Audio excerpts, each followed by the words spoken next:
Malamig na ang puntod ng asawa ko, pero mas malamig ang puso ng kaisa-isa niyang ina. Habang naglulunsad sila ng marangyang parangal, tinataboy naman nila kaming mag-ina sa putikan, gaya ng isang basahan. Ngunit isang kwintas, ang maglalantad sa nakaraan, isang lihim na nakabaon sa ilalim ng lupa.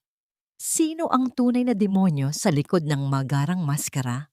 Hanggang kailan mananatiling bulag ang katarungan bago sumabog ang galit ng isang inang inapi? Huwag mong dungisan ang puntod ng kapatid ko ng mga basurang yan.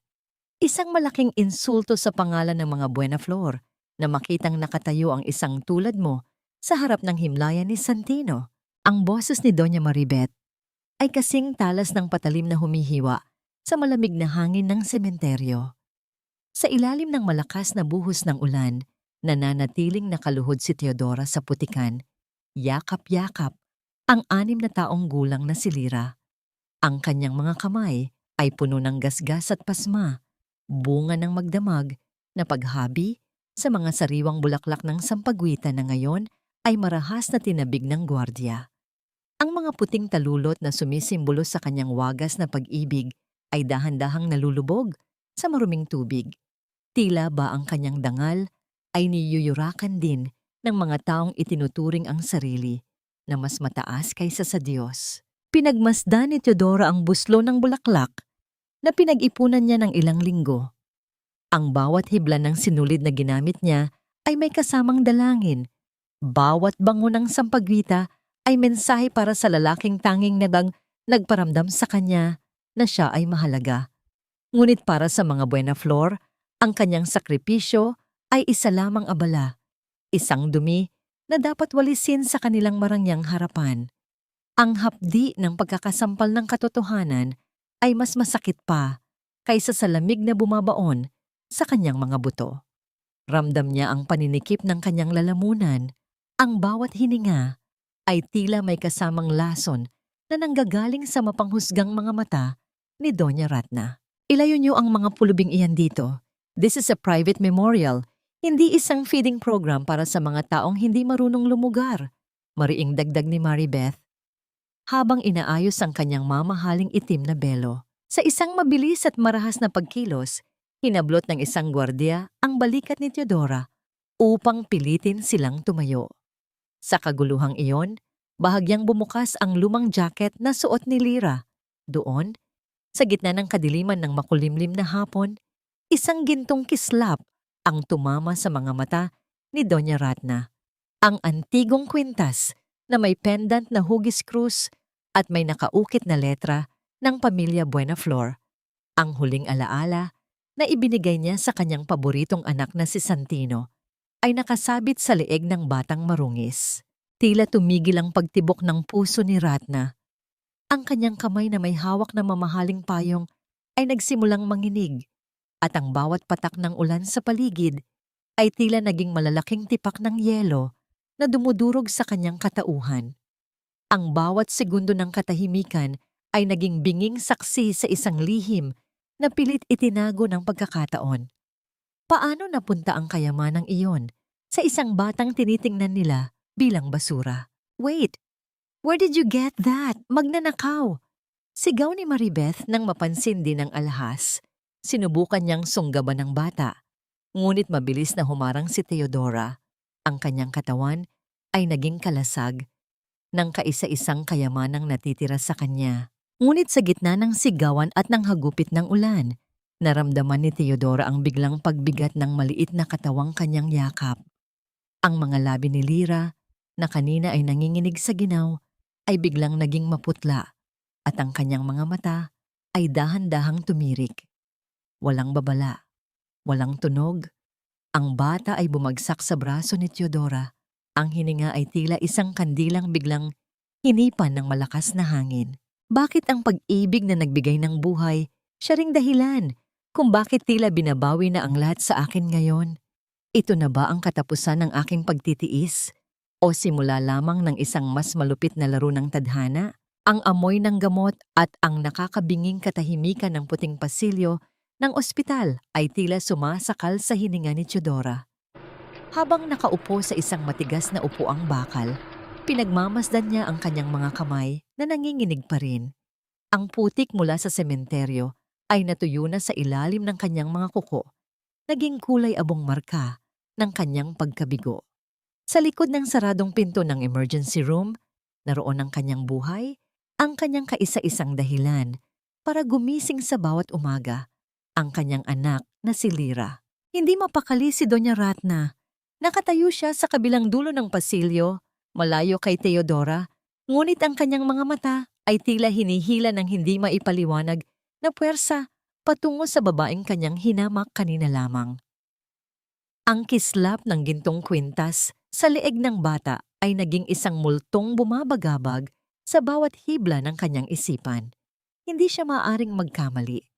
Ang bawat kurba ng disenyo niyon ay dumaan sa kanyang mga kamay bago niya iyon ibinigay kay Santino noong araw ng pagtatapos nito. Ate, huwag kang magpadala sa emosyon. Maraming modus ngayon ang mga taong grasa para makakuha ng pera. Baka ninakaw lang nila yan o nakuha sa kung saan.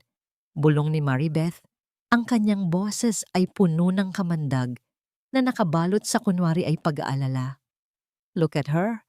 She's a professional. Gagamitin ang bata para makuha ang simpatsya mo. Don't let her gaslight you into thinking na may kinalaman sila sa pamilya natin. Ngunit hindi nakikinig si Ratna.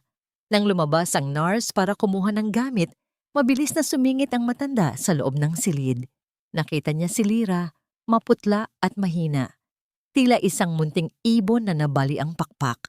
Gamit ang isang maliit na gunting mula sa kanyang bag, dahan-dahang kumuha si Ratna ng ilang hibla ng buhok ng bata. Ang bawat kilos niya ay puno ng takot. Takot na malaman ang katotohanan. At mas malaking takot na baka ang katotohanan yon ay huli na para sa kanyang anak na pumanaw. Sa labas, lumapit si Teodora kay Maribeth. Ang kanyang mga mata ay namumugto at puno ng pagsusumamo. Ma'am, please, kailangan po ng anak ko ng paunang bayad para sa mga tests. Kahit hiramin ko lang po muna, babayaran ko po sa kahit anong paraan. Maglalaba po ako, maglilinis, kahit ano po. Isang mapait na ngiti ang sumilay sa labi ni Maribeth. Inayos niya ang kanyang tindig at tiningnan si Teodora mula ulo hanggang paa na parang isang maruming basahan. You want money? Pagkatapos niyo kaming seryehin sa harap ng puntod ni Santino? You have the audacity to ask for help? Sa isang iglap, nahulog ang mga barya na hawak ni Teodora, ang huling 50 piso na itinago niya para sa pamasahe. Nang tangkaing pulutin ng ina ang mga barya sa sahig, marahas na itinanim ni Maribeth ang tulis ng kanyang mamahaling sapatos sa ibabaw ng kamay ni Teodora. Naramdaman ni Teodora ang paglubog ng takong sa kanyang balat, ang hapdi ng laman na naiipit sa matigas na semento, ngunit hindi siya dumaing. Ang sakit sa kanyang kamay ay wala pang isang bahagi ng sakit na nararamdaman niya habang iniisip na hindi niya mailigtas ang kanyang anak. Ang pera ng mga Buenaflor ay para sa mga taong may dangal, hindi para sa mga manlolokong tulad mo.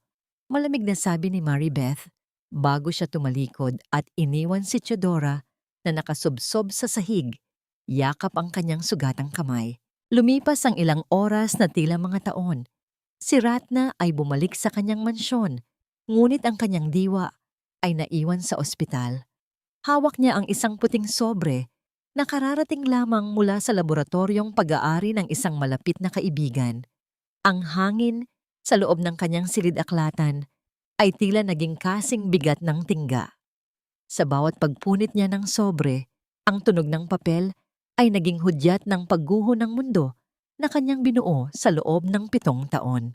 Nang ilabas niya ang dokumento, ang kanyang mga mata ay agad na humanap ng isang partikular na numero. Ang kanyang paningin ay lumabo dahil sa biglaang pag-agos ng luha na matagal na niyang ipinagdamot sa sarili.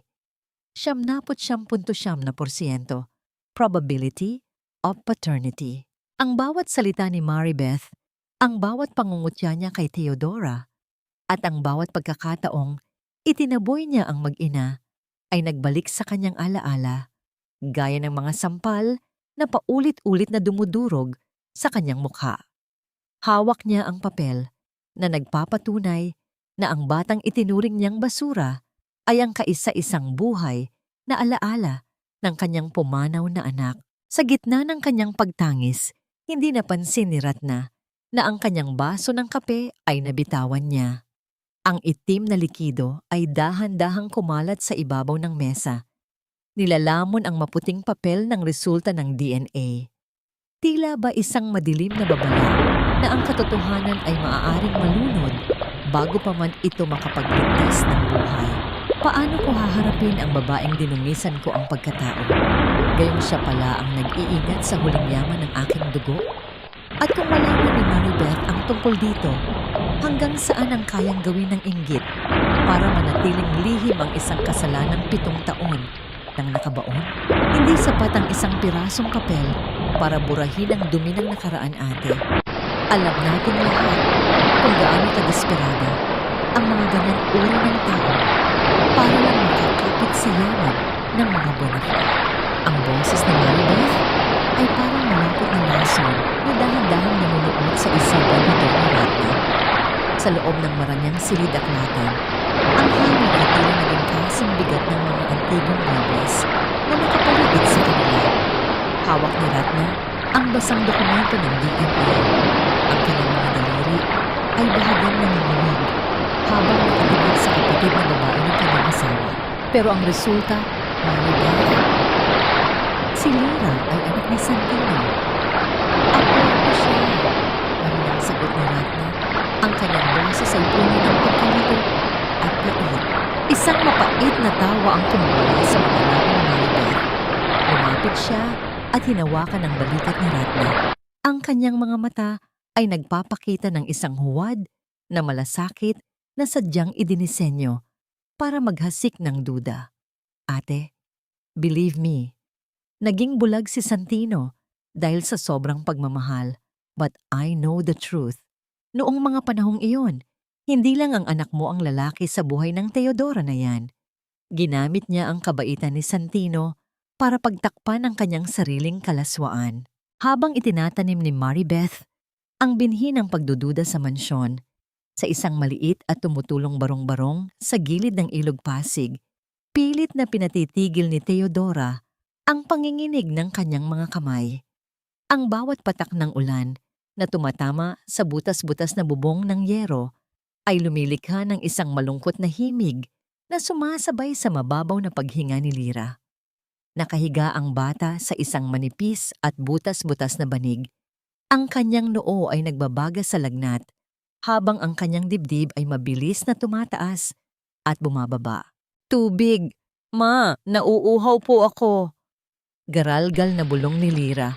Dali-daling kumuha si Teodora ng baso, ngunit bago pa niya mailapit ang tubig sa anak, ang buong dampa ay tila nayanig. Ang mahinang dingding na yari sa pinagtagpi-tagping plywood ay nakarinig ng malalakas na pagkakalabog mula sa labas. Hindi iyon tunog ng hangin, kundi tunog ng marahas na puwersa na nagnanais na sirain ang kaisa-isa nilang kanlungan. Teodora, lumabas ka riyan. Huwag mo na kaming pagurin.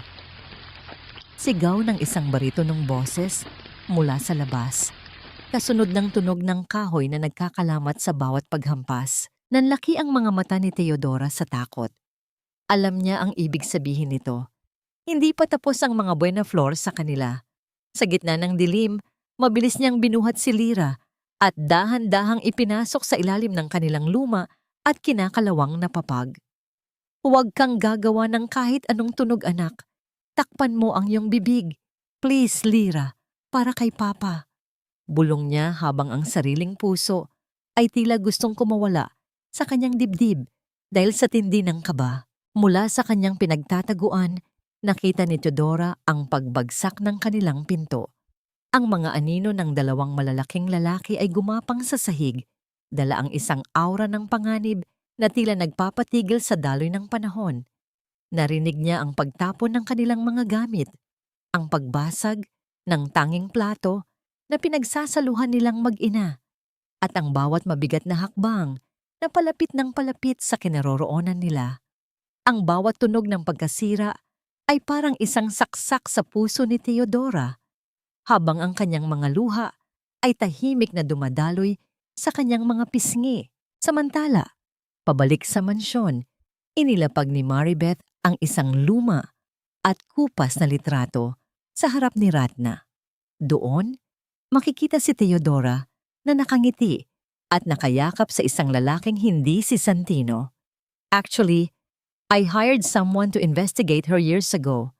Ito ang dahilan kung bakit pinalayas ko siya noon. Ayokong mamatay si Santino sa sama ng loob kung malalaman niyang hindi siya ang ama ng dinadala ng babaeng yan. Now tell me, ate, handa mo bang isakripisyo ang dangal ng pamilya Buenaflor para sa isang batang posibleng bunga ng pagkakasala ng iba? Tinitigan ni Ratna ang litrato. Ang kanyang paningin ay nagdidilim sa galit at sakit. Ang bawat alaala ng pagmamahal ni Santino ay tila nabahira ng putik. Habang sa kabilang dako, sa ilalim ng madilim na papag, nananatiling nakatikom ang bibig ni Theodora. Yakap ang anak na nag-aagaw buhay habang ang mga bota ng mga lalaking nais silang saktan ay tumitigil mismo sa harap ng kanilang pinagtataguan. Sino ang tunay na dapat pagkatiwalaan sa gitna ng mga anino ng nakaraan? At kung ang bawat ebidensya ay itinuturo ang pagkakasala, sapat na ba ang tibok ng puso para patunayan ang katotohanan bago tuluyang magdilim ang mundo ni Theodora? Sa gitna ng masukal na katahimikan, matapos lisanin ng mga masasamang loob ang kanilang barong-barong, tanging ang malalim na paghinga ni Lyra ang maririnig sa loob ng silid. Dahan-dahang gumapang palabas si Theodora mula sa ilalim ng papag.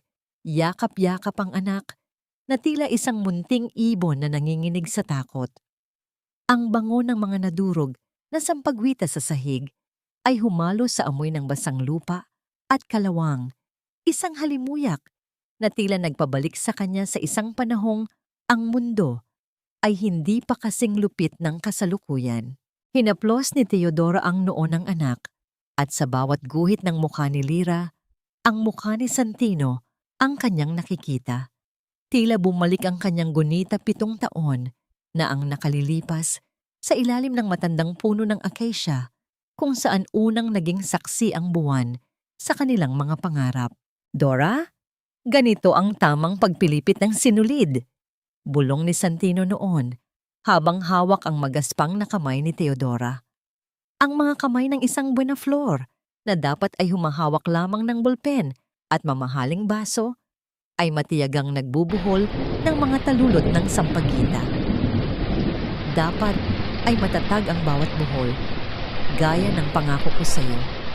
Kahit anong unos ang dumating, hindi tayo magkakalas. Isang mapait na ngiti ang sumilay sa mga labi ni Theodora habang inaalala ang init ng mga palad ni Santino. Santino, baka mapagalitan ka ni Doña Ratna. Amoy sampagita na ang suot mong polo. Biro niya noon. Ngunit tiningnan lamang siya ni Santino nang may lalim na tanging ang pag-ibig lamang ang makakapagpaliwanag. Hayaan mo sila, Dora. Ang bango mo, ang gusto kong baunin kahit saan ako magpunta. At balang araw, hindi ka na maglalako ng bulaklak. Ikaw na ang reyna ng sarili nating tahanan. Ngunit ang pangakong yun ay nauwi sa isang madilim na gabi sa ospital kung saan naghintay si Theodora hanggang sa sumikat ang araw habang pasa ng sakit ng panganganak. Ngunit walang Santino na dumating. Ang akala niyang pag-iwan ay isa palang masakit na paglisan sa mundo. Noong gabing iyon, habang hawak ni Santino ang isang maliit na pelus na kahon na naglalaman ng singsing, ang kanyang sasakyan ay bumulusok sa malalim na bangin. Isang trahedya na sinabi ng mga pulis na bunga lamang ng madulas na kalsada. Nabalik lamang ang diwa ni Theodora nang makarinig siya ng marahang pagkatok sa pintong halos matanggal na sa bisagra. Isang matandang babae na balot ng madilim na shawl ang pumasok. Si Aling Rosa, ang matagal ng kaibigan at kasama ni Theodora sa paglalako ng bulaklak sa tapat ng sementeryo. Ang kanyang mga mata ay puno ng kabalisahan. Tila may bitbit na mabigat na balita na matagal na niyang itinatago sa ilalim ng kanyang dila. Dora, kailangan nating mag-usap. Mahinang simula ni Aling Rosa habang tinitingnan ang paligid kung may nakikinig. Lumapit siya kay Teodora at hinawakan ang malamig na kamay nito. 7 taon akong nanahimik dahil sa takot para sa buhay ko. Noong gabing mamatay si Santino, hindi lang ulan ang naging saksi sa kalsadang iyon. Kumunot ang noo ni Teodora. Ang kaba sa kanyang dibdib ay muling nag-alab. Anong ibig mong sabihin, Aling Rosa? Aksidente ang nangyari, di ba? Umiling ang matanda. Ang kanyang mga labi ay nanginginig sa bawat salitang binibitawan. Nakita ko ang sasakyan ni Santino bago siya umalis sa bayan. May nakita akong lalaking lulan ng ibang sasakyan na pilit siyang hinahabol. At bago iyon, nakita ko si Enrico na may iniabot na sobre sa mekaniko ng pamilya Buenaflor. Dora, hindi aksidente ang pagkamatay ni Santino. May pumutol sa preno ng sasakyan niya bago pa man siya makarating sa'yo. Ang bawat salita ni Aling Rosa ay tila malalakas na dagundong na umuukit sa isip ni Teodora. Unti-unting winawasak ang mga paniniwalang matagal niyang pinanghawakan. Pakiramdam niya ay parang nabasag ang kanyang buong pagkatao sa bigat ng katotohanang ang taong pinakamahalaga sa kanyang buhay ay nasaktan dahil mismo sa mga taong dapat sanay nagprotekta rito. Bakit kailangang dumanak ang dugo para lamang sa yaman na hindi naman madadala sa hukay?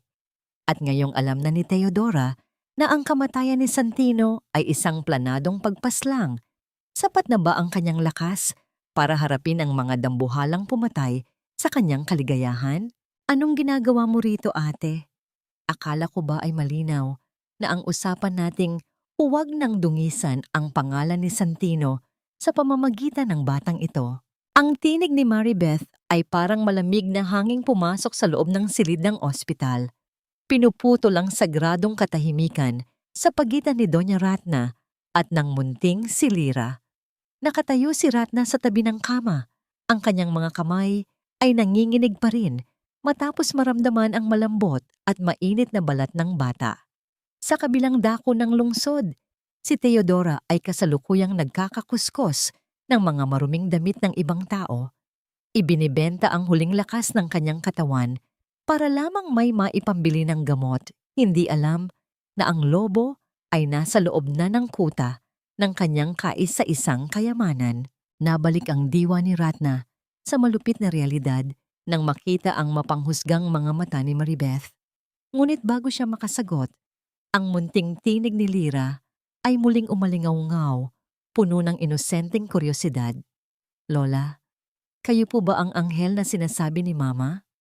Sabi niya po, ang mga anghel daw ay laging nakabantay kapag wala siya. Ang salitang lola ay tila isang kidlat na tumama sa pinakaugat ng puso ni Ratna. Ang bawat pader ng pagmamataas na itinayo niya sa loob ng 7 taon ay tila dahan-dahang nagkakalamat.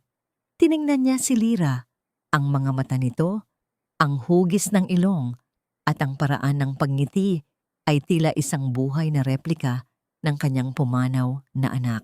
Hindi ako anghel, munting bata. Mahinang tugon ni Ratna. Ang kanyang boses ay garalgal dahil sa kargada ng emosyon. Sino ang nagsabi sa iyo na binabantayan ka ng iyong papa? Si Mama po. Masayang sagot ni Lira habang pilit na bumabangon mula sa pagkakahiga.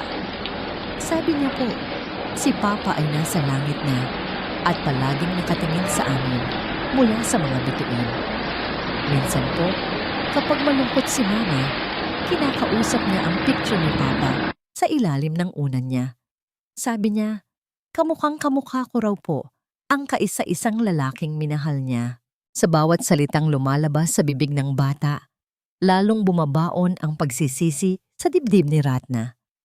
Habang itinuturing niyang basura si Teodora, ang babaeng yun pala ang nagturo sa kanyang apo na mahalin ang alaala ng isang amang hindi man lang nito nayakap. Sa gitna ng kanyang pagtulala, dahan-dahang inabot ni Lira ang kamay ni Ratna. Sa isang iglap, ginawa ng bata ang isang bagay na nagpatigil sa mundo ng matanda. Ang pagmamano, idinikit ni Lira ang likod ng palad ni Ratna sa kanyang maliit na noo, isang tanda ng paggalang na itinuro sa kanya ng isang inang busilak, ang puso, sa kabila ng kahirapan. My goodness, ate! Are you really going to let this child manipulate you? Ang boses ni Maribeth ay punong-puno ng pagkasuklam habang mabilis na lumapit at hinablot ang braso ni Ratna palayo sa kama. Look at her environment. Look at her mother. Isang sampagwita vendor. Kung tatanggapin mo ang batang ito, magiging katatawanan ang pamilya Buenaflor sa buong business community. Isasakripisyo mo ba ang legacy ni Santino para sa isang batang posibleng hindi naman talaga natin kadugo? Humarap si Ratna kay Maribeth. Ang kanyang mga mata ay nagniningas sa pagitan ng galit at kalituhan. Pero ang kwintas, Maribeth, ang DNA, paano mo maipaliliwanag ang mga yon? Fabricated. Fake. Singal ni Maribeth, ang kanyang muka ay namumula sa galit habang patuloy na naghahasik ng lason. Don't be so naive, ate. Isang malaking iskandalo ito kung lalabas ang katotohanan na may anak sa labas si Santino sa isang babaeng galing sa putikan. Do you want the headlines to say, the Buenaflor heir is a bastard of a flower vendor? Isipin mo ang dangal ng pamilya natin. Ang bawat salita ni Maribeth ay tila mga martilyo na nagpapatatag muli sa pader ng hiya o kahihiyan sa isipan ni Ratna. Tiningnan niya ang kanyang apo na ngayon ay nakatingin sa kanila nang may takot sa mga mata, hindi naiintindihan ang tensyong bumabalot sa silid. Ang pagmamahal na naramdaman ni Ratna kanina ay muling nabaon sa ilalim ng bigat ng obligasyon sa kanilang pangalan. Umalis na tayo rito, malamig na sabi ni Ratna, kahit na ang bawat hakbang niya palayo sa kama ay tila pagpunit sa kanyang sariling kaluluwa. Habang naglalakad sila palabas, narinig ni Ratna ang mahinang tawag ni Lira. Lola, babalik po ba kayo? May dala po akong sampagwita para sa inyo bukas. Hindi lumingon si Ratna. Ang kanyang puso ay tila naging isang tuyong dahon na tinatangay ng hangin ng kawalang katiyakan. Bakit ang katarungan ay kailangang maging kasing pait ng apdo? At bakit ang pag-ibig ay kailangang ikulong sa hawlan ng dangal? Kung ang dugo ay tumatawag sa sariling dugo, hanggang kailan kayang magbingi-bingihan ng isang ina sa sigaw ng kanyang sariling konsensya bago tuluyang mawala ang huling pagkakataon ng kaligtasan? Ang bawat hakbang ni Teodora sa loob ng mansyong Buenaflor ay tila paglalakad sa ibabaw ng manipis na salamin. Ang kinang ng naglalakihang mga chandelier at ang kintab ng sahig na gawa sa mamahaling marmol ay nagbibigay sa kanya ng pakiramdam na siya ay isang mantsa sa isang malinis na tela. Inanyayahan siya ni Doña Ratna roon upang pag-usapan ang kinabukasan ni Lira, isang pagkakataon na inakala ni Teodora na simula na ng pagkilala sa kanyang anak. Dahan-dahang itinago ni Teodora ang kanyang mga kamay sa likod ng kanyang kupas na saya. Ang kanyang mga kuko na may mga itim na bakas ng lupa at ang kanyang mga palad na magaspang dahil sa pagtatali ng sampaggita ay tila isang malaking insulto sa gitna ng karangyaan ng silid. Hindi niya magawang tumingin ng diretso sa mga mata ni Ratna na noon ay nakaupo sa isang selyang parang trono habang sa gilid ay nakatayo si Maribeth at ang pamangkin nitong si Enrico na may suot na mapang-uyam ng ngiti. Maupo ka, Teodora. Malamig na boses ni Ratna ang bumasag sa katahimikan. Gusto ko lang linawin ang mga bagay-bagay. Hindi sapat ang kwintas at ang mukha ng bata para patunayang isa kang Buenaflor. Hindi ko po hangad ang inyong yaman, madam. Mahinang tugon ni Teodora. Ang kanyang tinig ay nanginginig sa pagitan ng takot at paninindigan. Ang gusto ko lang po ay makilala ni Lira, ang pamilya ng kanyang ama. Iyon lang po ang ipinangako ko kay Santino. Isang matalim na tawa ang kumawala sa mga labi ni Maribeth. Santino, Santino. Ang daling gamitin ng pangalan ng patay, di ba? Enrico, pakikuha nga ang tsaa para isa ating panauhin. Umalis si Enrico at mabilis ding bumalik. Dala ang isang tray. Habang abala si Teodora sa pakikinig sa mga tanong ni Ratna, hindi niya napansin ang mabilis at tila sanay na pagkilos ni Enrico. Sa isang iglap, habang ang atensyon ng lahat ay nasa isang lumang litrato na inilabas ni Ratna, isang brilyanteng kwintas na kinuha ni Enrico mula sa ibabaw ng mesa ay dahan-dahang isinilid sa nakabukas na bulsa ng lumang bag ni Teodora na nakapatong sa sahig. Nasaan ang aking kwintas? Biglang sigaw ni Maribeth. Ang kanyang mga kamay ay humawak sa kanyang leeg na tila ba may nawawalang mahalagang bahagi ng kanyang pagkatao. Andito lang yun kanina. Iyong minana ko pa sa aking ina. Ang katahimikan sa loob ng mansyon ay napalitan ng isang nakakasakal na tensyon. Ang mga katulong ay nagkukumahog sa paghahanap, habang ang mga mata ni Maribeth ay unti-unting lumingon kay Teodora. Ikaw lang ang pumasok dito na hindi namin kakilala. Nasaan ang alahas ko? Wala po akong kinukuha, madam. Sumpaman po, hindi ko magagawa yan. Pagmamakaawa ni Teodora, ang kanyang muka ay nawalan ng kulay. Kapalan mo pa ang mukha mo. Enrico, tingnan mo ang bag niya. Utos ni Maribeth. Marahas na hinablot ni Enrico ang lumang bag ni Teodora. Sa isang malakas na pagbaliktad ng bag, ang mga barya, ang lumang panyo, at ang gamot ni Lyra ay kumalat sa sahig. Kasabay ng mga ito, isang kumikinang na brilyanteng kwintas ang bumagsak. Lumilikha ng isang malungkot na kislap sa ibabaw ng malamig na marmol. Ang mundo ni Teodora ay tila gumuho. Tumingin siya kay Doña Ratna, umaasang makakita ng kahit kaunting tiwala. Ngunit ang mukha ng matanda ay naging kasing tigas ng bato. Ang pagdududa ay tuluyan ng lumamon sa anumang bahid ng malasakit na nagsisimula pa lamang sanang tumubo. Hindi nagtagal. Ang tunog ng gulong ng sasakyan ng pulis ay huminto sa tapat ng mansyon. Ang bawat hakbang ng mga awtoridad papasok sa bahay ay tila mga martilyo na nagpako sa tadhana ni Teodora. Mama, huwag niyo pong kunin si Mama. Ang boses ni Lyra ay pumailan lang sa buong mansyon.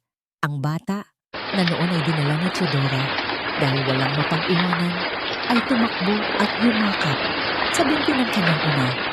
Ang bawat hagulgol ng bata ay sapat na upang durugin ang puso ng sino mang nakikinig, maliban sa mga taong may puso na kasing tigas ng bakal. Alagaan mo ang sarili mo, Lyra. Huwag kang matakot. Bulong ni Teodora habang ang kanyang mga kamay ay dahan-dahang pinipigilan ng malamig na bakal ng posas.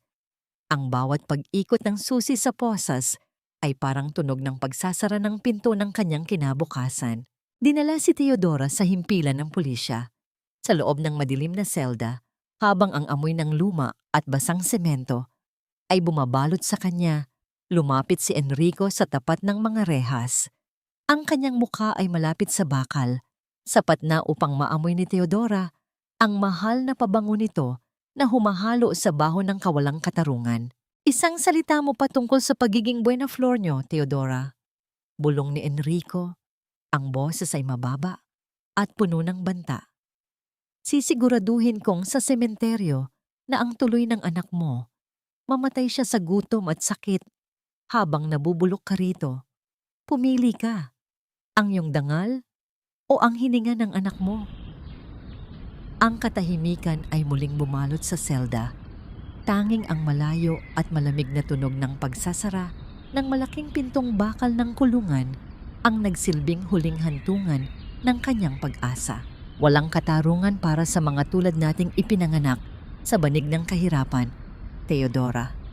Tayo ang laging talo sa laro ng mga makapangyarihan, maliban na lamang kung may hawak tayong katotohanang hindi nila kayang pasinungalingan. Ang boses ni Aling Rosa ay parang isang malamig na haplos sa nag-aapoy na pakiramdam ni Teodora.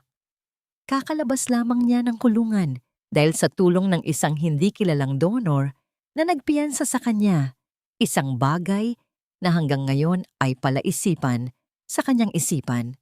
habang naglalakad sila patungo sa abandonadong lupain kung saan dati silang nagtatanim ng mga sampagita. Ramdam ni Teodora ang panghihina ng kanyang mga tuhod, ang bawat kirot sa kanyang kamay na tinapakan ni Maribeth ay tila nagpapaalala sa kanya na ang mundong ito ay walang puwang para sa mga mahihina. Sa ilalim ng liwanag ng isang lumang lampara, tumigil sila sa tapat ng isang matandang puno ng sampagita na tila tuyo na at wala ng buhay. Ngunit para kay Teodora, ang puno ito ang kaisa-isang saksi sa huling gabi nila ni Santino bago ito bawilan ng buhay. Dito, sa ilalim ng mga ugat nito, may itinagong lihim ang nakakabila siyang pakasalan. Isang lihim na ayon kay Santino ay magsisilbing proteksyon niya kung sakaling nagkakaroon ng sakit sa kanya.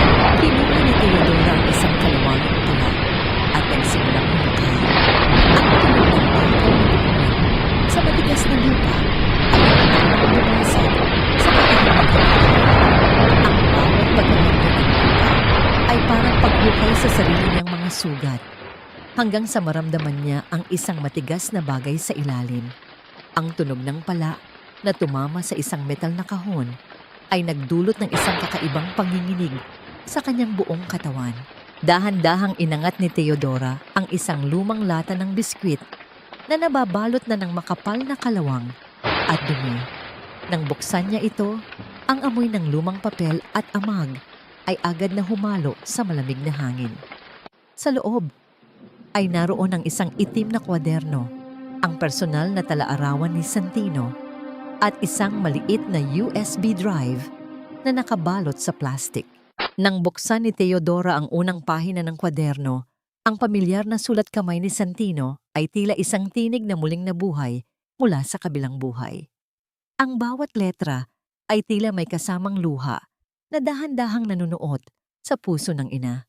Binasa niya ang huling entry na may petsang isang araw bago ang malagim na aksidente. Hindi ko na alam kung sino ang dapat kong pagkatiwalaan sa loob ng mansyon.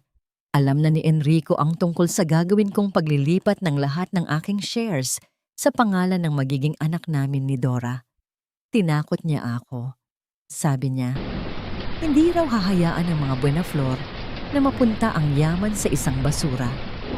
Kung may mangyari man sa akin, lahat ng ebidensya ng pagnanakaw ni Enrico sa kumpanya ay nasa USB na ito. Dora, kung binabasa mo ito, patawarin mo ako kung hindi kita nagawang protektahan sa harap ng aking pamilya. Nanginginig ang mga kamay ni Teodora habang binabasa ang mga salitang nagpapatunay sa kanyang mga hinala.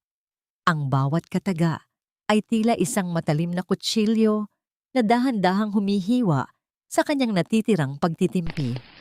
Ang kanyang Santino ay namatay hindi dahil sa malas, kundi dahil sa kasakiman ng isang taong tinatawag nitong pinsan. Rosa, alam ni Santino. Alam niyang papatayin siya. Garalgal na sabi ni Teodora. Ang kanyang mga luha ay pumatak sa kupas na pahina ng talaarawan. Ginagawang malabo ang mga salitang isinulat ng kanyang minahal. Ngunit ang huling pangungusap sa ilalim ng pahina ang nagpabilis sa tibok ng puso ni Teodora. Isang maikling paalala na tila isang puzzle na kailangang buuin. The key is in the office. Anong susi ang tinutukoy ni Santino? At anong sikreto ang nakatago sa loob ng kanyang opisina sa mismong kuta ng mga Buenaflor? At habang hawak ni Teodora ang kaisa-isang ebidensya na maaaring magpabagsak sa mga dambuhala, hanggang saan ang kayang gawin ni Enrico kapag nalaman niyang ang basurang itinapon niya ay may hawak na ngayon ng kanyang kamatayan. Ang bawat sulok ng mansyong Buenaflor ay tila binalot ng isang mabigat at malamig na hamog. Kahit natirik ang araw sa labas. Sa loob ng kanyang silid, si Doña Ratna ay nakaupo sa gilid ng kanyang kama. Yakap ang isang luma at asul na sweater ni Santino. Idinikit niya ang kanyang mukha sa tela. Pilit na hinahanap ang huling bahid ng halimuyak ng kanyang anak na matagal nang ninakaw ng panahon. Ang bawat hibla ng tela ay tila may dalang bulong ng pagsisisi. Isang amoy ng kahapon na humahalo sa alat ng kanyang mga luha. Ito ang kanyang tanging lakas, ang tanging paraan upang hindi siya tuluyang lamunin ng dilim ng kawalang katiyakan. Dahan-dahang tumayo si Ratna at lumapit sa kanyang antigong mesa. Gamit ang isang maliit na susi na itinago niya sa loob ng maraming taon, binuksan niya ang isang lihim na drawer na naglalaman ng mga lumang dokumento ng kumpanya. Ngunit sa ilalim ng mga papeles, may isang itim na folder na hindi niya napapansin noon. Nang buksan niya ito, ang kanyang hininga ay tila naging isang pirasong yelo na bumara sa kanyang dibdib. Naroon ang mga resibo ng bayad sa isang pribadong investigador at isang doktor, mga bayaring may petsang tumutugma sa araw na pinalaya si Theodora sa ospital 7 taon na ang nakalilipas. Bakit kailangang umabot sa ganito, Maribeth? Mahinang usal ni Ratna habang ang kanyang paningin ay nanlalabo dahil sa galit. Tila tinawag ng pagkakataon. Bumukas ang pinto at pumasok si Maribeth. Dala ang isang baso ng gatas at ang kanyang karaniwang maskara ng pagiging banal. Nakasuot siya ng itim na traje de mestiza. Ang kanyang mga kamay ay may hawak na rosaryo, ngunit ang kanyang mga mata ay walang kislap ng awa. Ate, hindi ka pa ba natutulog? You need to rest. Malapit na ang gala ng kumpanya, sabi niya sa kanyang malambing ngunit nakakalason na tono. Hindi kumibo si Ratna. Itinaas niya ang folder at ipinakita ang mga dokumento sa kanyang kapatid. Ipaliwanag mo ito, Maribeth. Bakit nagbayad ka ng malaking halaga para matiyak na walang makakatanggap kay Theodora sa anumang ospital? Bakit kailangang magdusa ang mag-ina sa kalsada habang ang apo ko ay isinisilang? Ang mukha ni Maribeth ay hindi kakitaan ng gulat. Sa halip, ang kanyang mga labi ay dahan-dahang bumuo ng isang mapait at mapang-uyam na ngiti. Ibinaba niya ang baso ng gatas sa mesa. Ang tunog ng pagdaiti ng baso sa kahoy ay tila isang hudyat ng digmaan. I did that for you, ate, para sa dangal ng mga Buena Flor. Gusto mo bang pag-usapan ng buong Maynila na ang anak mo ay nakabuntis ng isang hampas lupa? I cleared the path so you wouldn't have to deal with that trash. You should be thanking me, not questioning me. Danghal, sigaw ni Ratna. Ang kanyang boses ay pumailan lang sa loob ng silid, puno ng pait.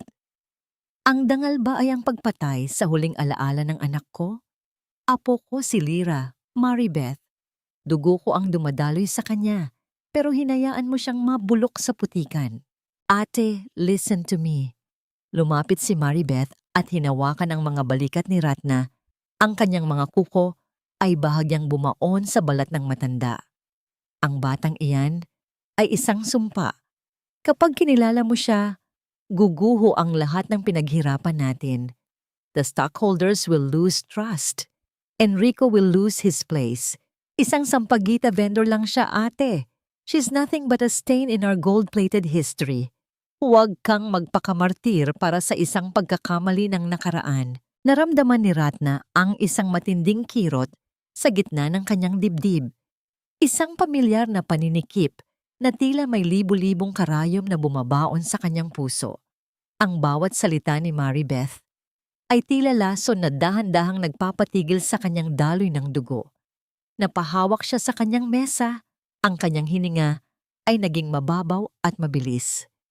Ang gamot ko. Maribeth, ang gamot ko.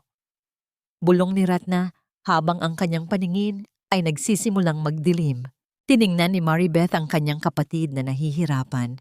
Ang kanyang mga mata ay walang bakas ng gulat, kundi isang malamig na kalkulasyon. Dahan-dahan niyang kinuha ang bote ng gamot sa ibabaw ng mesa. Imbes na ibigay ito kay Ratna, mabilis niyang kinuha ang isa pang bote mula sa kanyang bulsa. Isang bote na may parehong hugis at kulay, ngunit naglalaman ng mga tabletang walang bisa. Sa isang mabilis na pagkilos, pinalitan niya ang tunay na gamot at inilapag ang huwad na bote sa harap ng nanginginig na kamay ni Ratna. Heto na ang gamot mo, ate. Inumin mo ito para kumalma ka, sabi ni Maribeth sa isang tinig na kasing tamis ng asukal, ngunit kasing talim ng bakod na may tinik. Ininom ni Ratna ang tableta, umaasang ang ginhawa ay darating, ngunit ang dilim ay patuloy na lumalalim. Ang huling nakita niya bago tuluyang mawalan ng malay ay ang anino ni Maribeth na nakatayo sa kanyang harapan. Tila isang itim na anghel na naghihintay sa kanyang huling hininga. Sa gitna ng katahimikan ng silid, isang maliit na puting tableta ang gumulong sa ilalim ng kama. Ang tunay na gamot na kailanman ay hindi na makakarating sa kanyang kailangan. Sino ang magliligtas sa matandang Buenaflor mula sa kamay ng taong itinuturing niyang pamilya? Doktor, parang awa niyo na. Huwag niyo pong hayaang bawiin sa akin ang anak ko. Siya na lang ang meron ako. Ang boses ni Teodora ay parang isang sirang plaka. Paulit-ulit na humihingi ng himala sa gitna ng malamig at baong pasilyo ng pampublikong ospital. Ang kanyang mga paa ay hubad. Ang bawat kuko ay may bakas ng itim na putik mula sa pagtakbo niya sa gitna ng baha habang pasan-pasan ang nanghihinang katawan ni Lyra. Ang bawat patak ng ulan na nananalaytay sa kanyang buhok ay humahalo sa mainit na luhang hindi mapigil ang pag-agos. Sa kanyang mga braso, ang munting si Lyra ay tila isang kandilang dahan-dahang nauupos. Ang bawat hininga nito ay mababaw, gumaralgal, at parang isang tuyong dahon na pilit kumakapit sa huling sanga bago tuluyang mahulog. Sariwa pa sa isipan ni Teodora ang nangyari kanina sa kanilang barong-barong.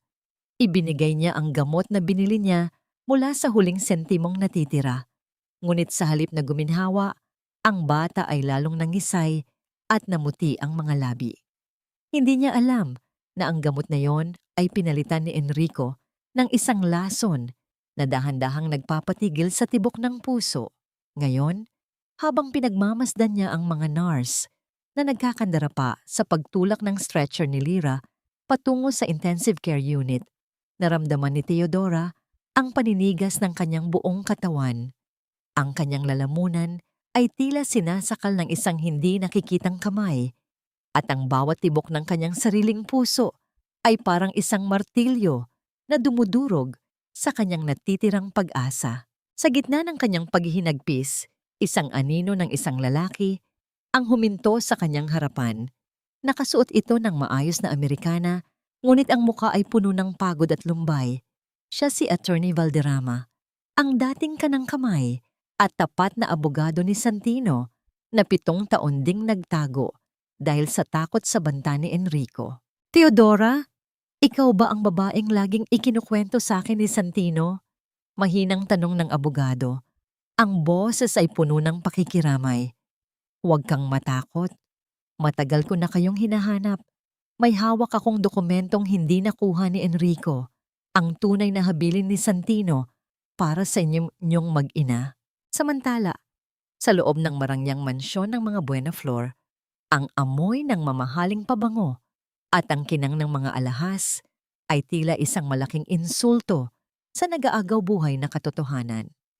Si Doña Ratna ay nakahiga sa kanyang malawak na kama. Ang kanyang katawan ay tila naging isang bilanggo sa loob ng sarili niyang balat.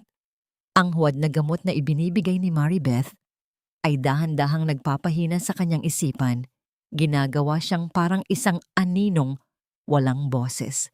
Mula sa kanyang kinalalagyan, naririnig niya ang malakas at masayang boses ni Maribeth sa kabilang silid, abala sa pag-aayos ng kanyang mamahaling gown para sa nalalapit na gala. Kailangang maging perpekto ang gabi na yon, Enrico. Wika ni Maribeth, ang kanyang tawa ay kasing talim ng mga kristal na nakasabit sa kisame. Kapag idineklara ka ng CEO, wala nang makakapigil sa atin.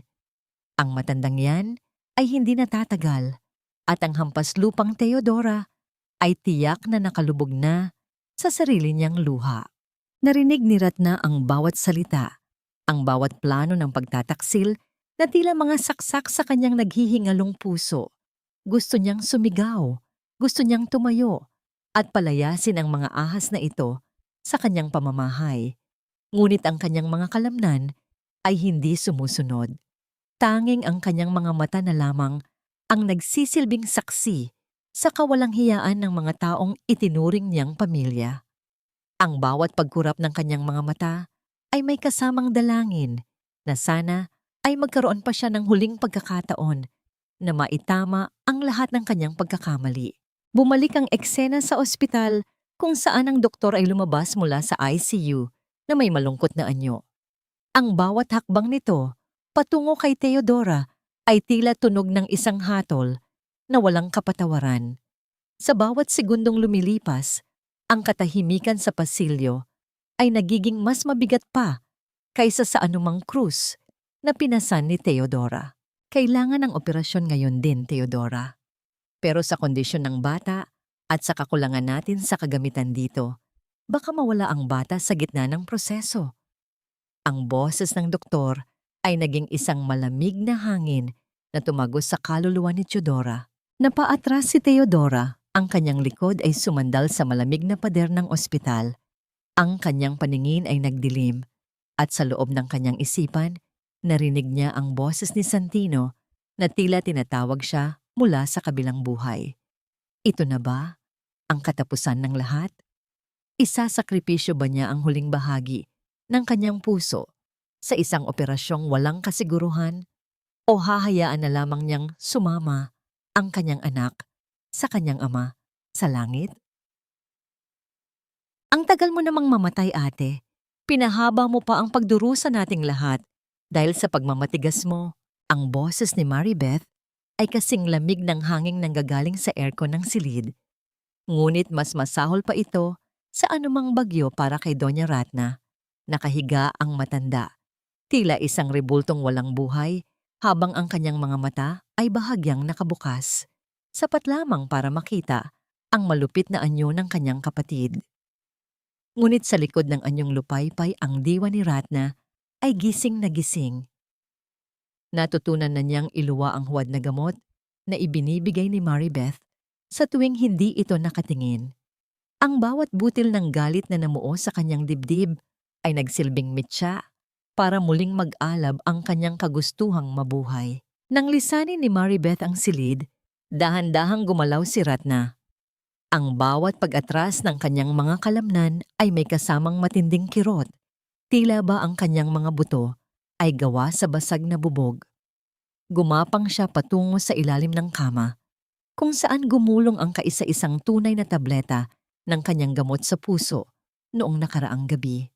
Sa bawat sentimetro ng kanyang pag-usad, ang kanyang hininga ay naging isang serye ng gumaralgal na pagsisikap. Ngunit ang mukha ni Lyra at ang alaala ni Santino ang nagtulak sa kanya. Nang mahawakan niya ang maliit na tableta, mabilis niya itong nilunok. Ang mapait na lasa nito ay naging matamis na simbolo ng kanyang muling pagkabuhay.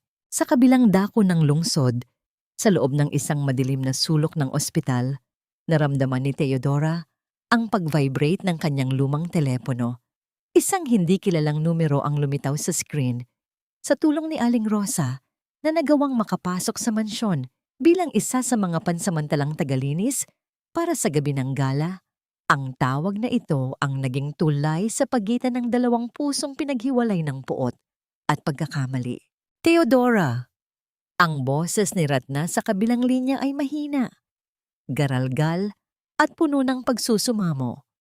Huwag kang magbababa ng telepono. Ako ito, ang lola ni Lyra. Napatigil ang mundo ni Theodora. Ang kanyang daliri ay nanginginig sa ibabaw ng speaker at ang bawat luhang pilit niyang pinigil sa loob ng maraming araw ay dahan-dahang ko kumawala. Bakit po kayo tumatawag? Hindi pa ba sapat ang lahat ng sakit na ibinigay niyo sa amin? Patawarin mo ako, Theodora. Ang hikbi ni Ratna ay naging isang malalim na tunog ng pagguho ng kanyang pagkatao. Nabulag ako ng maling dangal. Pero ngayon, nakikita ko na ang lahat. Pinapatay nila tayo, Theodora. Pinatay nila si Santino. At ngayon, ay tayo naman ang isusunod nila. Pakiusap, magtiwala ka sa akin. Iligtas natin ang ating apo. Sa gitna ng malamig na pasilyo ng ospital, ang dalawang babae na dati ay magkaaway ay nag-isa sa ilalim ng bigat ng parehong dusa.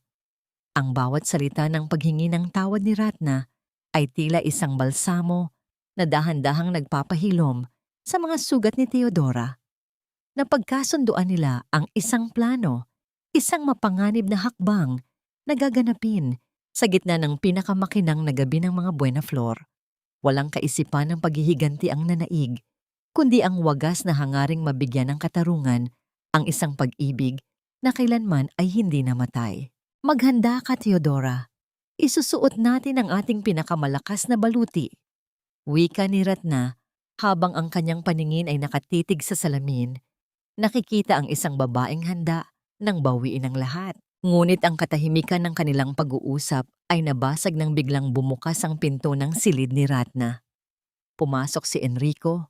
Ang kanyang mukha ay may bakas ng isang nangiting mapangapi. May hawak siyang isang pulang sobre at ang bawat hakbang niya palapit sa kama ni Ratna ay tila tunog ng isang paparating na hatol. Mabuti at gising ka na, Lola. Anya.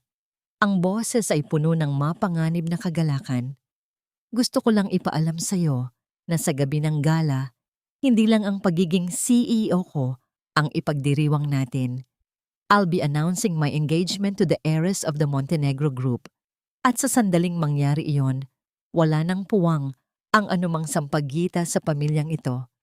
Kahit ikaw, Lola, ay magiging isang alaala na lamang. Ang bawat salita ni Enrico ay tila isang malamig na bakal na bumaon sa puso ni Ratna.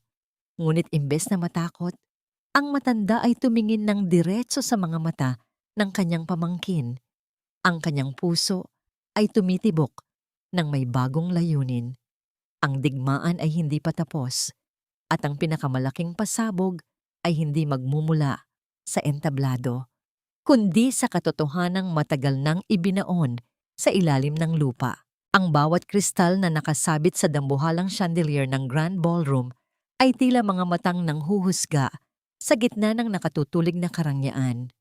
Ang amoy ng mamahaling rosas at imported na alak ay bumabalot sa buong silid, isang halimuyak na pilit nagtatakip sa baho ng mga sikretong nakabaon sa ilalim ng pundasyon ng Imperyong Buena Flor. Ngayong gabi ang ika-30 anibersaryo ng kanilang kumpanya, isang gabi na dapat ay puno ng parangal. Ngunit para sa mga pusong naghahanap ng katarungan, ito ay isang entablado para sa isang huling paghuhukom. Sa isang madilim na sulok sa likod ng entablado, nakatayo si Theodora. Suot niya ang isang lumang bestidong kulay langit. Ang huling regalo ni Santino sa kanya na itinago niya sa loob ng 7 taon. Ang tela ay bahagyang kupas na at may ilang tahi na hindi na pantay.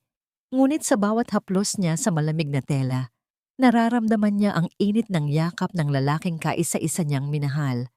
Ang kanyang mga kamay ay mahigpit na nakahawak sa kalawanging lata ng biskwit.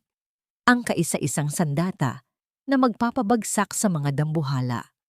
Nararamdaman niya ang mabilis na pintig ng kanyang puso, tila isang tambol na nagbabadya ng paparating na unos. Handa ka na ba, Theodora? Mahinang tanong ni Attorney Valderrama sa kanyang tabi. Ang boses ng abogado ay puno ng determinasyon. Ang kanyang mga mata ay nakatuon sa bawat galaw ng mga kaaway sa labas ng kurtina. Para kay Santino at para sa buhay ni Lyra, gagawin ko ang lahat. Tugon ni Theodora. Ang kanyang tinig ay hindi na nanginginig.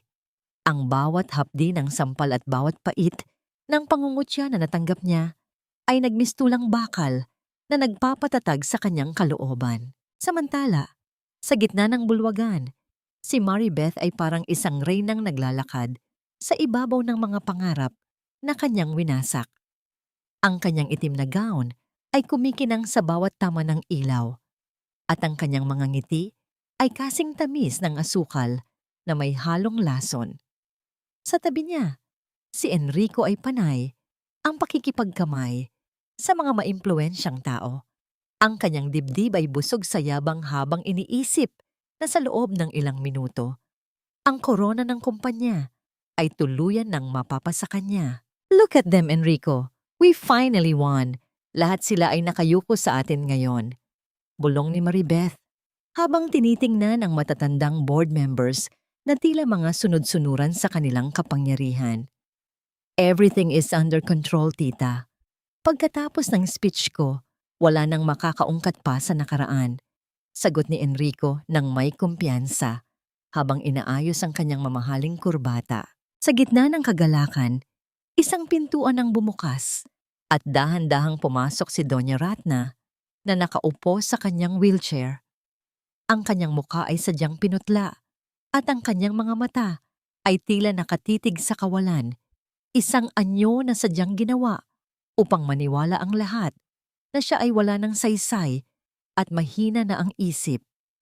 Ngunit sa ilalim ng kumot na nakatakip sa kanyang mga hita, ang kanyang mga daliri ay mahigpit na nakakapit sa isang maliit na remote control. Ang kanyang diwa ay kasing talas ng isang agila na naghihintay ng tamang pagkakataon para sumunggab. Ate, mabuti at nakarating ka.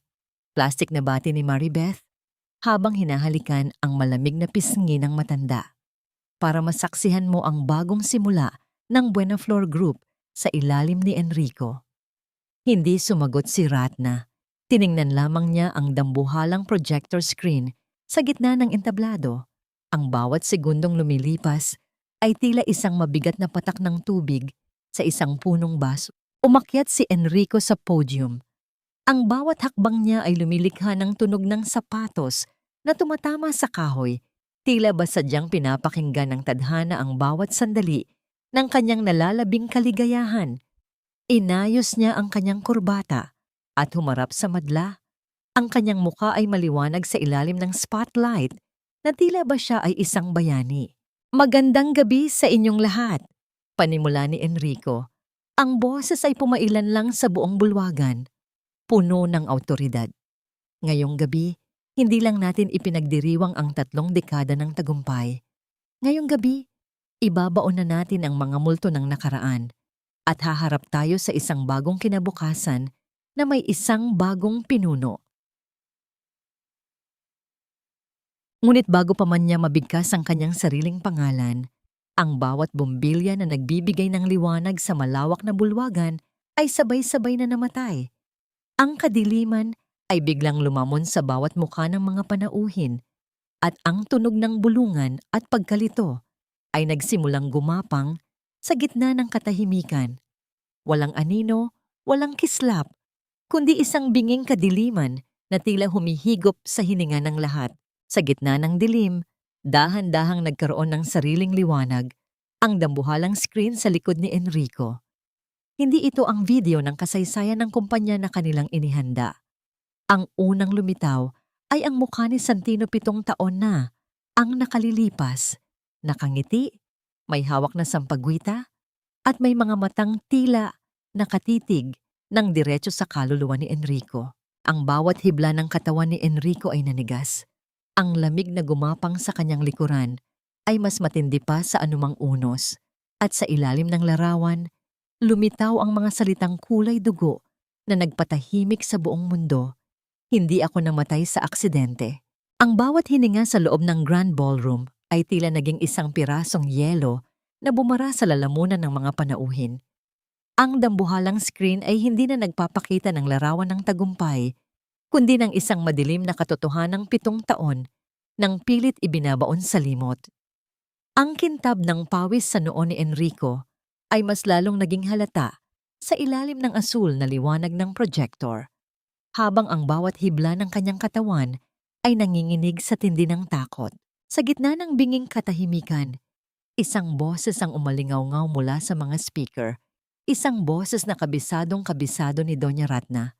Ito ay ang boses ni Enrico mula sa isang nakatagong recording, puno ng puot at kasakiman. Kailangang mawala si Santino. Hindi mapupunta sa isang hampaslupang babae, at sa batang iyan, ang perang dapat ay sa atin. Kasunod nito ay ang boses ni Maribeth, kasing lamig ng kamatayan na umamin sa pagbabayad sa doktor upang pekein ang mga ulat ng ospital ni Theodora. Patayin niyo yan. Itigil niyo ang kalokohang ito, sigaw ni Maribeth. Ang kanyang boses ay naging matinis at puno ng desperasyon. Sinubukan niyang sugurin ang control booth, ngunit sa isang mabilis na pagkilos, ang mga gwardiya na sadyang inihanda ni Ratna ay humarang sa kanyang daan. Dahan-dahang tumayo si Doña Ratna mula sa kanyang wheelchair. Ang kanyang pagtayo ay tila isang dambuhalang pagbangon mula sa mga abo ng kanyang sariling pagkakamali. Walang bakas ng sakit o pagkalito sa kanyang mga mata, kundi isang talas na tila kayang humiwa sa bawat kasinungalingang nakapaligid sa kanya. Huwag niyo itong patayin, ang mariing utos ni Ratna na nagpatahimik sa buong bulwagan. Hayaan nating makita ng lahat ang tunay na mukha ng mga taong itinuring kong pamilya. Ngunit ang naging anay na dahan-dahang umubos sa kaisa-isang buhay na mahalaga sa akin. Sa gitna ng kaguluhan, bumukas ang malaking pinto sa likod ng entablado. Isang liwanag ang tumama sa anyo ng isang babaeng nakasuot ng lumang bestidong kulay langit. Si Teodora ay naglakad ng may dangal na hindi kayang bilhin ng anumang ginto ng mga Buena Flor. Hawak niya ang kamay ni Lyra na noon ay tahimik na nakatingin sa dambuhalang screen kung saan nakikita ang mukha ng kanyang amang kailanman ay hindi niya nayakap. Ang bawat hakbang ni Teodora sa gitna ng mga tuxedo at mamahaling gown ay tila isang marcha ng katarungan. Ang bawat tunog ng kanyang sapatos sa sahig ay tila hatol na bumabagsak sa pandinig ng mga nagkasala. Lumapit si Ratna kay Maribeth. Ang bawat segundo ng kanilang pagtatitigan ay puno ng puot na 7 taon nang nananalaytay. Sa isang marahas at mabilis na pagkilos, ang palad ni Ratna ay lumanding sa pisngi ni Maribeth.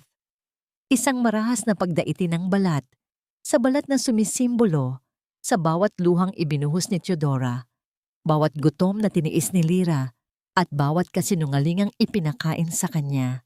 Ang sampal na yan ay para sa anak ko na pinatay niyo. Sigaw ni Ratna. Ang kanyang boses ay pumiyok sa tindi ng emosyon, at ang susunod ay para sa pagkataong ninakaw niyo sa babaeng ito. Napasubsob si Maribeth sa sahig. Ang kanyang mamahaling alahas ay tumunog sa pagkakasabit sa marmol.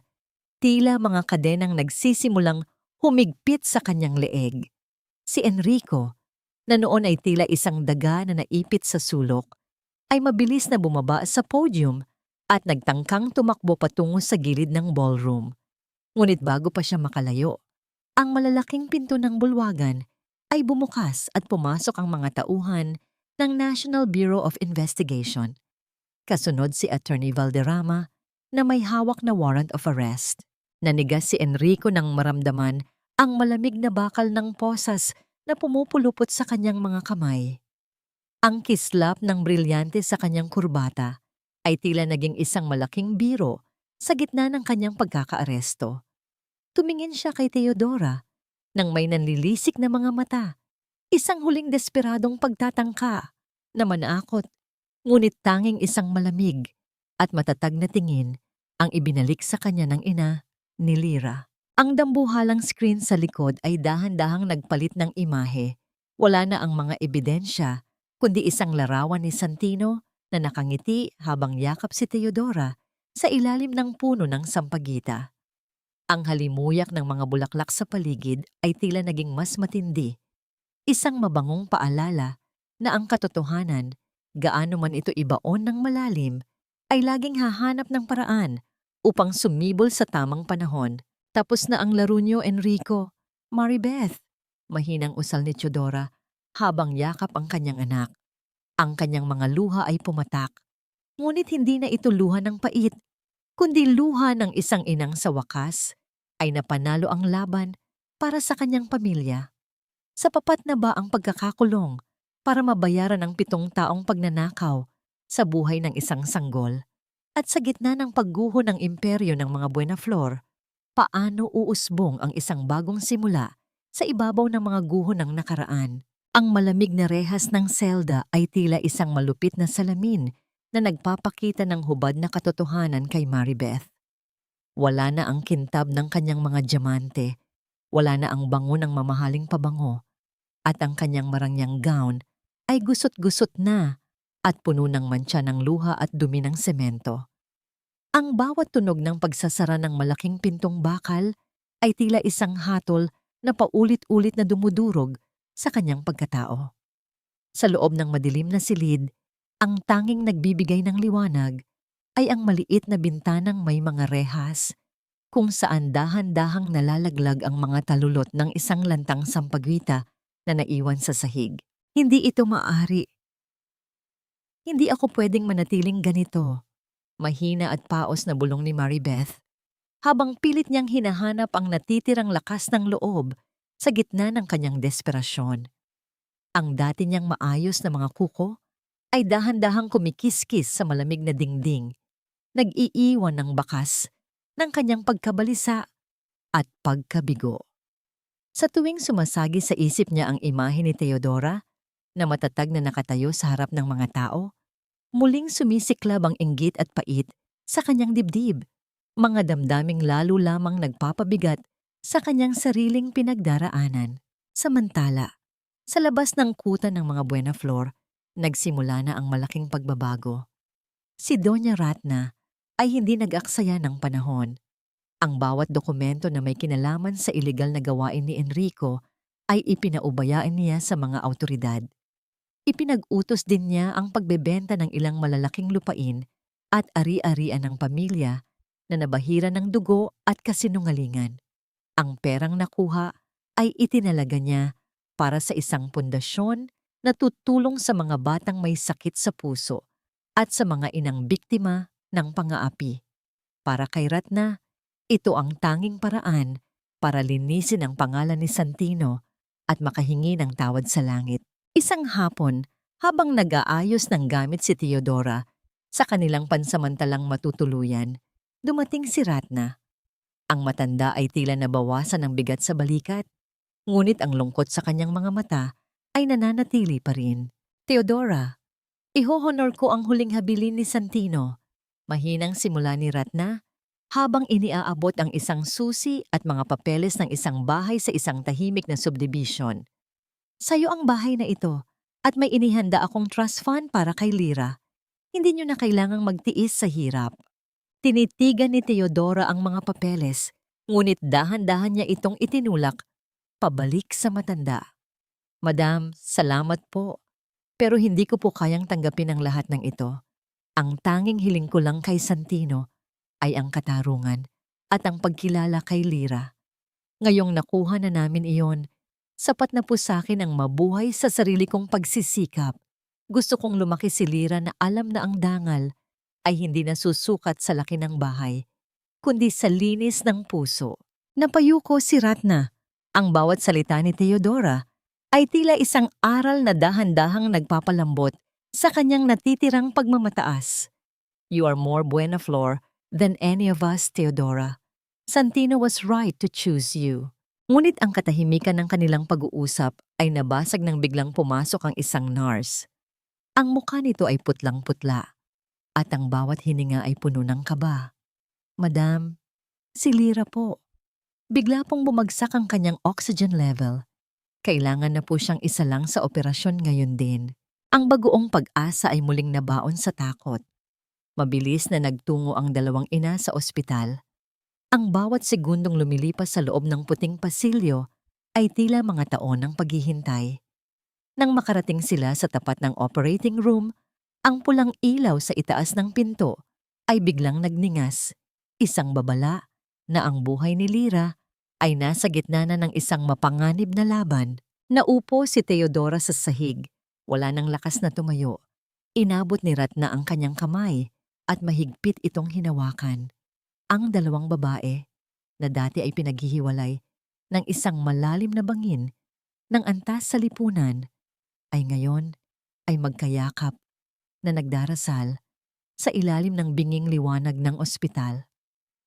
Patawarin mo kami, Santino.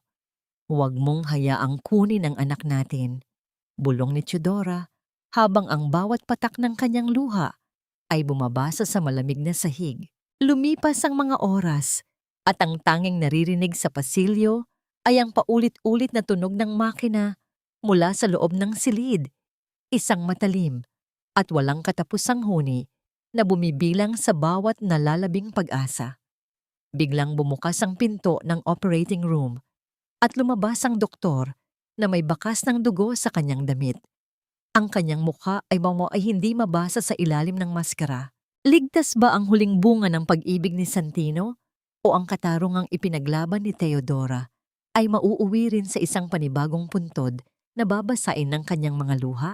Dahan-dahang tinanggal ng doktor ang kanyang maskara at sa gitna ng matinding pagod sa kanyang mga mata, isang maliit na ngiti ang sumilay. Ang bawat segundo ng paghihintay ni Teodora at Doña Ratna ay tila naging isang habambuhay na parusa.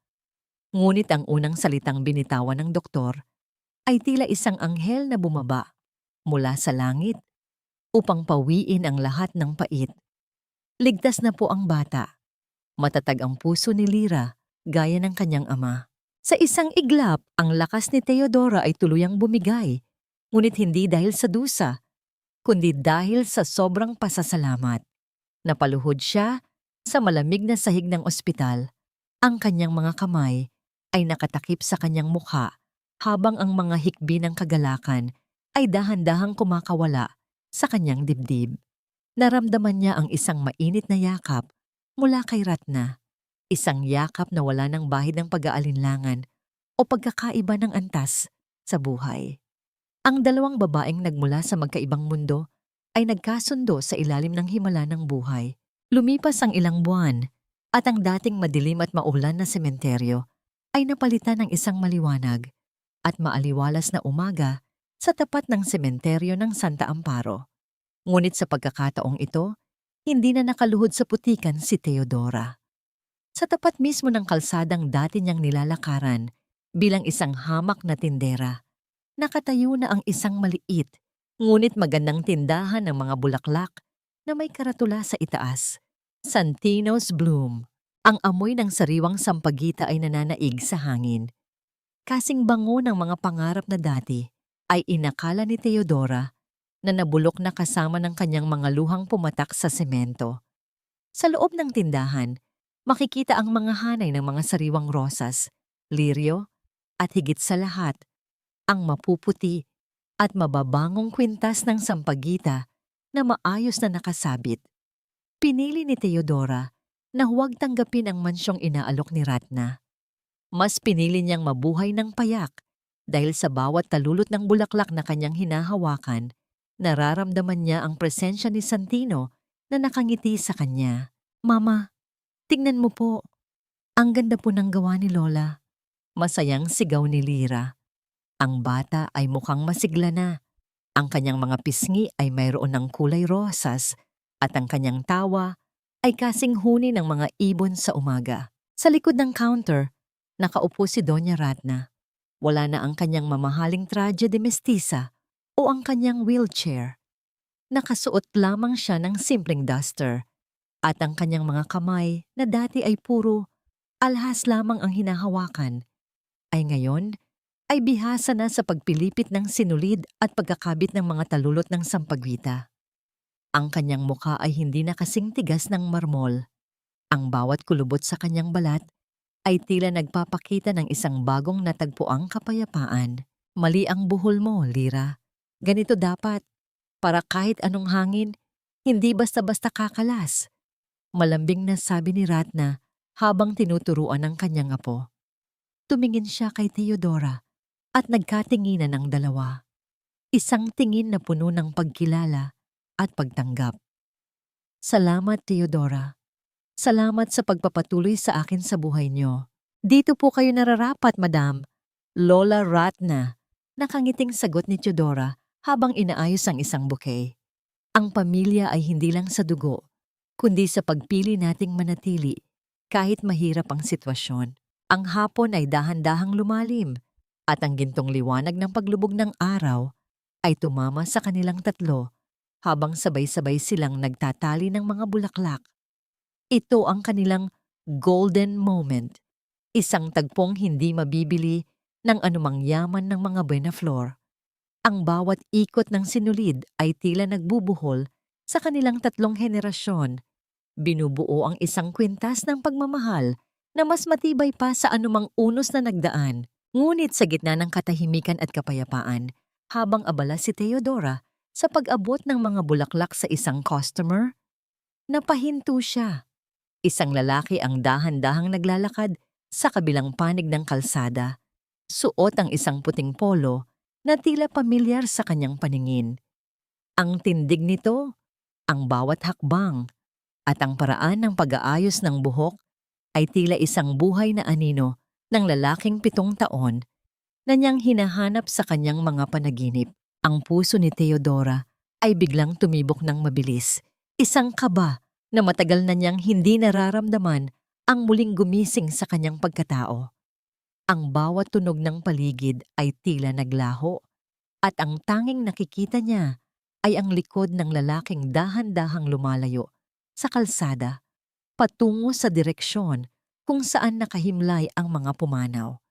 Santino, mahinang bulong ni Theodora, halos hindi marinig sa gitna ng hangin. Sino ang lalaking iyon na tila isang multo mula sa nakaraan?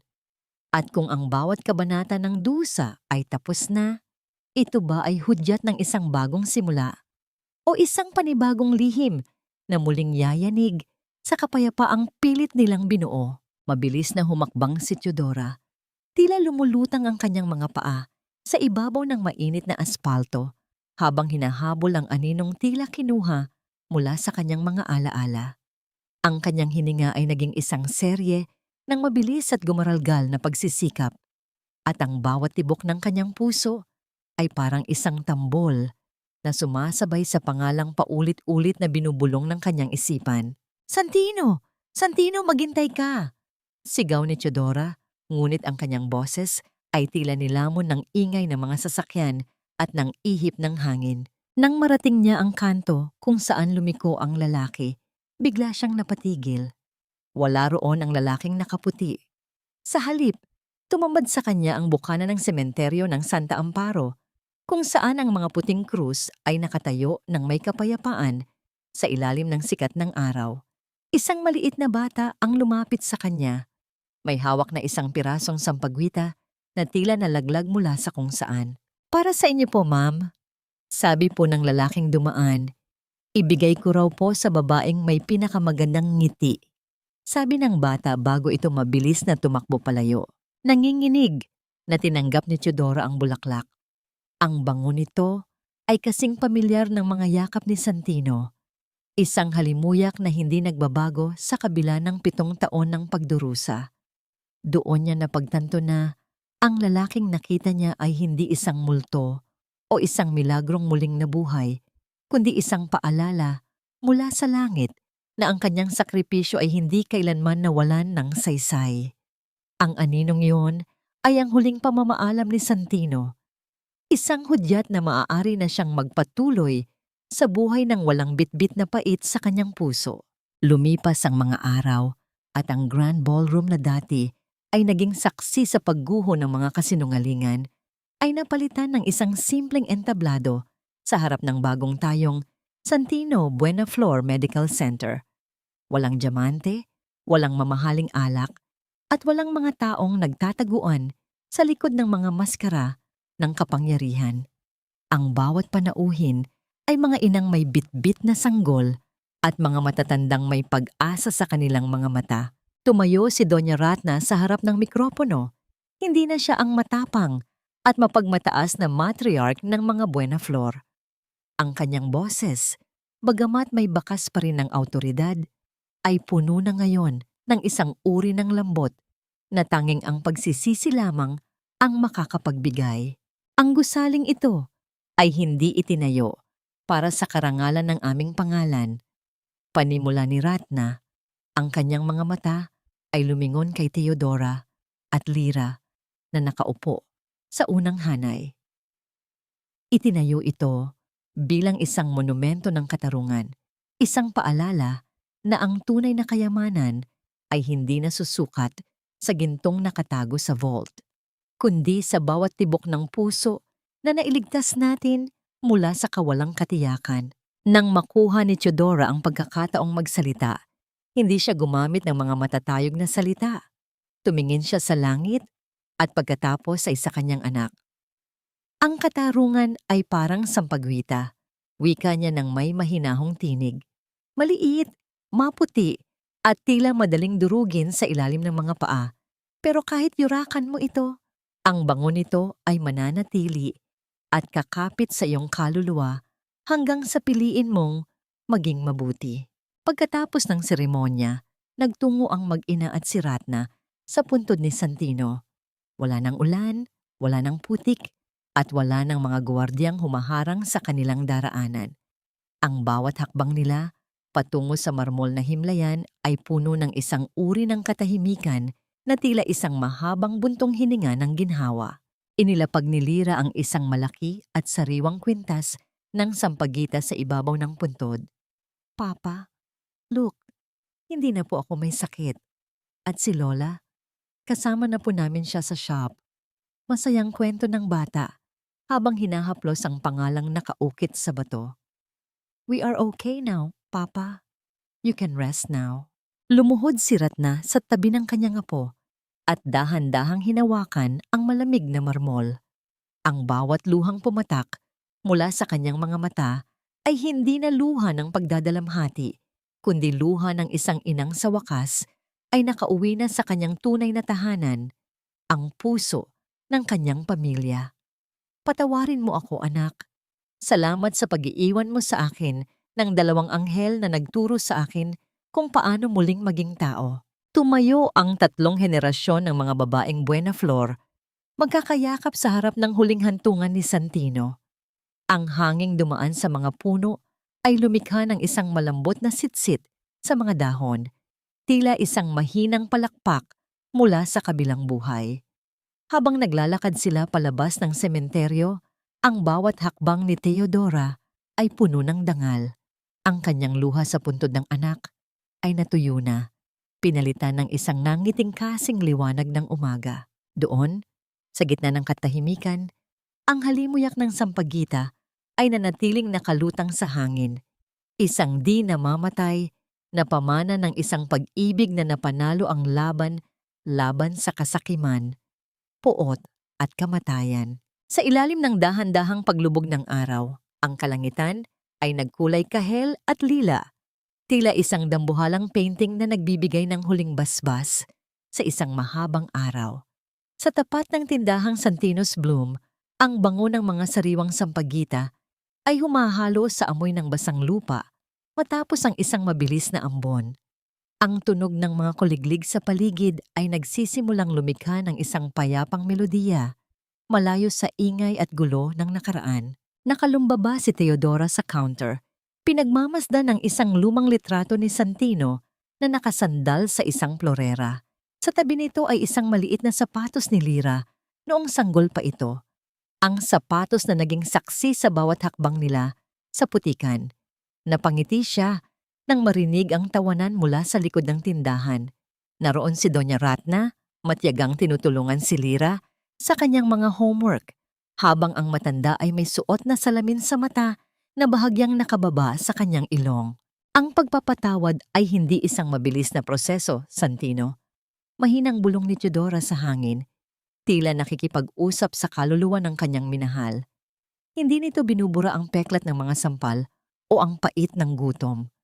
Pero ang pagpapatawad ay ang pagpili na huwag nang hayaang kontrolin ng galit ang ating bukas. Pinatawad ko na ang iyong ina. Dahil sa kanyang mga mata, nakikita ko ang parehong pagsisisi na nararamdaman ng sino mang taong nagkamali, ngunit handang magbago. Para kay Teodora, ang katarungan ay hindi lamang ang pagkakaaresto kay Enrico at Maribeth. Ang tunay na katarungan ay ang makitang natutulog ng mahimbing si Lyra nang walang takot na bukas ay wala silang kakainin. Ang tunay na katarungan ay ang makitang ang pangalan ng mga Buena Flor ay hindi na kinatatakutan, kundi minamahal na dahil sa malasakit sa kapwa. Sa wakas, ang unos na sumira sa kanyang kabataan ay ganap ng lumipas. Nag-iiwan ng isang lupang mas mataba at handa para sa mga bagong pananim. Ang bawat hibla ng sinulid na ginagamit nila sa pagtali ng sampagita ay naging simbolo ng kanilang bagong buhay. Ang bawat buhol ay tanda ng katatagan at ang bawat bulaklak ay tanda ng pag-asa. Natutunan ni Theodora na ang tunay na yaman ay hindi matatagpuan sa mga gintong alahas na pilit ninanakaw ng iba, kundi sa mga kamay na marunong humawak sa kapwa kapag ito ay nadarapa. Isang huling bugso ng hangin ang dumaan, dahan-dahang tinatangay ang isang puting talulot ng sampagita mula sa mesa patungo sa labas ng tindahan. Sinundan ito ng tingin ni Theodora hanggang sa mawala ito sa dilim ng gabi. Wala na ang luha sa puntod ng anak. Ang natira na lamang ay ang halimuyak ng isang pag-ibig na nanatiling busilak, tapat at walang hanggan. Lika na Lira, Lola Ratna. Handa na ang hapunan, tawag ni Theodora nang may malambing na tinig. Ang tatlong boses ay nag-isa sa loob ng munting tahanan, isang himig ng pamilyang nabuo mula sa mga guho ng pait, pinatibay ng katotohanan at pinabango ng wagas na pagpapatawad.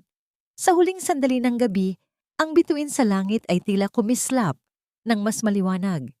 Isang huling kindat mula kay Santino na sa wakas ay maaari na ring magpahinga ng payapa.